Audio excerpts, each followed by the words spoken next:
everybody. Welcome to OnStage Blog Theater podcast. And this is a little mini review that we're doing for you all to talk about the recent live stream of Good Night and Good Luck from Broadway. It's very exciting. It's a history making broadcast. And so we definitely want to hear what you think. And I am theater critic Rachel Wagner, and Jacqueline Collier is here. Rachel, this was really fun to get to watch this from the comfort of our own homes without paying $500. Yeah, it really was. Yeah, it was, and not having to for me, not even have to fly to New York City. Yes. That was great. Like Broadway and the fact that we're lucky to be able to watch these pro shots and things like this, but having it live streamed, I think that added excitement was really fun. Mhm. Yeah.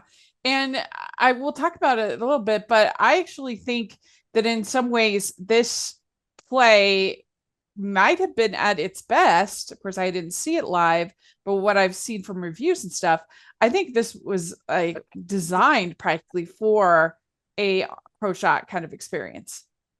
Yes, I mean, I definitely echo those sentiments. I also have not seen it live, but Broadway Reddit also seems to agree with you, people that Mhm. have seen it before. Um, a lot of people are saying they got a lot more out of the experience watching it on TV than they did when they were in the theater. Now, of course, you Mhm. have other exciting things that you're in the theater because you're in the room where it's happening and there's the whole electric charge of that. But they actually got to see and take in much more of the story with Yeah. Pro Shop. Yeah. Well, it's this. So this is interesting. This is the first time that a Broadway show is broadcast live on national television. Obviously, we've had lots of pro shots before, but this is the first time it was literally being broadcast live. Isn't that kind of wild that it's the first time? Yeah, I agree. It is kind of crazy. I guess if you had said to me before, like, well, when is the last time it's happened, or like, when has it happened before? I would say, oh, no, like it hasn't. Like I hadn't ever thought Yeah, of it, but hearing that it's the first time yeah. really kind of hit me.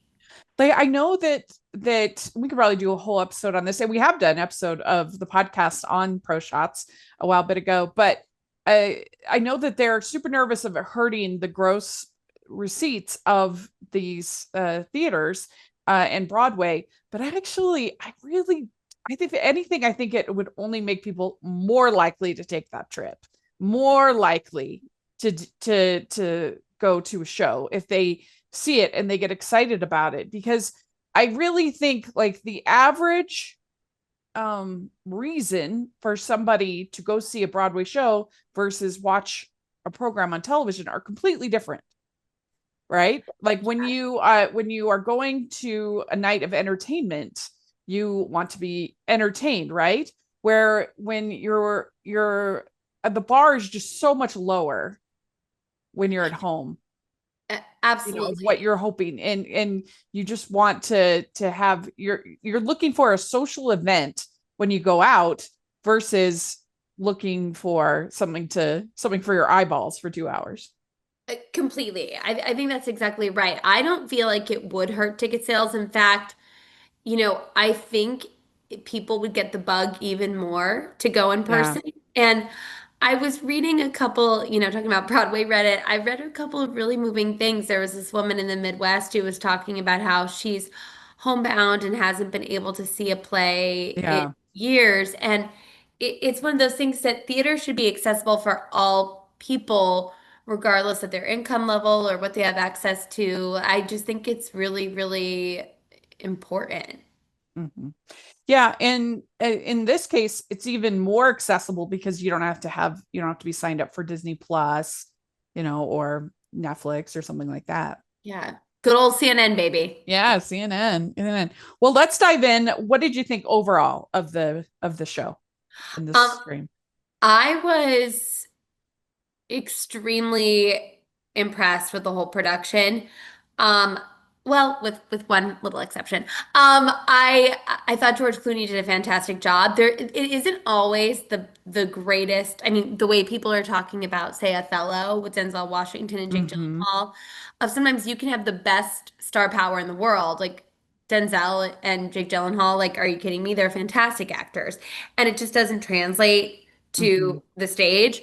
I think that George Clooney was excellent in this. He was so dropped in. Yeah. His final speech moved me to tears. I thought it was just incredible, incredible work and Yeah. so timeless with everything that's going on right now. The weak spot of the show for me was Alana Glazer. I didn't think she was very um, playing Shirley. I didn't think she was very dynamic in that role at all, which Mm. kind of surprised me because she's so funny. Yeah. Yeah, the part didn't, I mean, it had a few little moments of humor, but it maybe didn't lean into her strengths as an actress. But I do think that that little subplot was really key to making this play work because I think if it hadn't been there, if there hadn't, because I forgot that was in the movie, that there was this little romance because I haven't seen it in 10, 10 years. But I forgot that was there. And I think that if that hadn't been in there, just would have made it feel a lot more preachy and overbearing and but just having like really feeling like you were getting to know these people on a more like intimate level, having a break from the speechifying, I think was very, very, very important. Oh, I totally agree. And I thought the guy playing opposite her was great. And actually, I thought as written, that's why it sort of baffled me because I thought as written, the character of Shirley is very funny. So I thought it was really interesting that Mm, it was played so flat because we all know that Alana Glazer is such a great comedian and she had so many not just laugh lines, but the banter between the two of them as written, I thought was really compelling. I was just really surprised that um yeah, she was directed that way or that she chose to play the part that way or some combination of yeah. both. I don't know if you agree, but I could see this play having a pretty long shelf life in regional theater if they wanted to.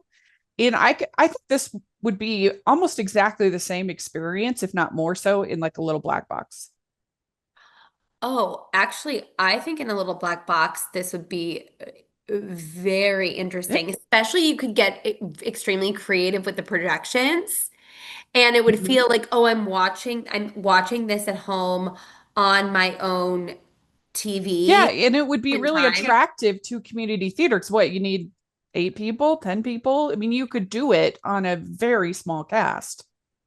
Yeah, I think that that would be really interesting to see that too, because you could do so many this story is something that I think so many people have given so much time and thought and energy to, and being able to work on that in a community Hmm. theater when it's something that is such a vital part of our nation's history, I think is something that would Hmm. also bring up fascinating conversations for the community.